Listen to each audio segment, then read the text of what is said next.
तर जय महाराष्ट्र पोट्टे हो. भरपूर दिवसानं आज फील्डवर निघलो होतो आपण. गेलो होतो आपण समग्याच्या रूटला. समग्याच्या रूटला गेल्यानंतर बघा सकाळी सर्व मुलं कसे शाळेत जाण्यासाठी रस्त्याने येत आहे. सकाळचं वातावरण तर भरपूर छान होतं बघा. त्यानंतर आपण गेलो होतो कोथळजला. समग्याच्या नंतर गेलो होतो कोथळजला. त्यानंतर आपल्याला आला सरचा फोन की जा म्हणे जवळा बाजारला. जवळा बाजारला आपल्याला घ्यायची होती जाऊन कस्टमरची कॅश.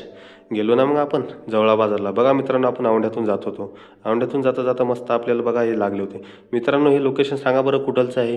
हे उसाचा कारखाना आहे बघा. उसाचा कारखाना आहे तिथून जात होतो आपण. येता येताना मस्त बबलून घेतली गाडी आणि सणाना पिरी बबलून आला. गाडी फास्टमध्ये चालवत आणलो आपल्याला हिंगोलीमध्ये. हिंगोलीमध्ये आल्याच्यानंतर आपण गेलो घरी. थोडं घरी गेल्यानंतर फ्रेश वगैरे झालो. फ्रेश वगैरे झाल्याच्यानंतर आपल्याला जायचं होतं ऑफिसला. ऑफिसला गेलो आणि तिथून आलो ना मग आपण ग्राउंडवर. दादूस भेटले.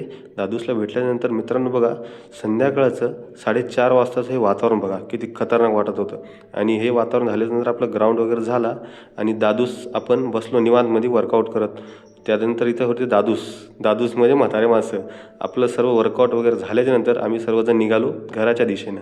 तर मित्रांनो भेटूया नेक्स्ट व्लॉगमध्ये. गुड नाईट, बाय बाय, शुभरात्री.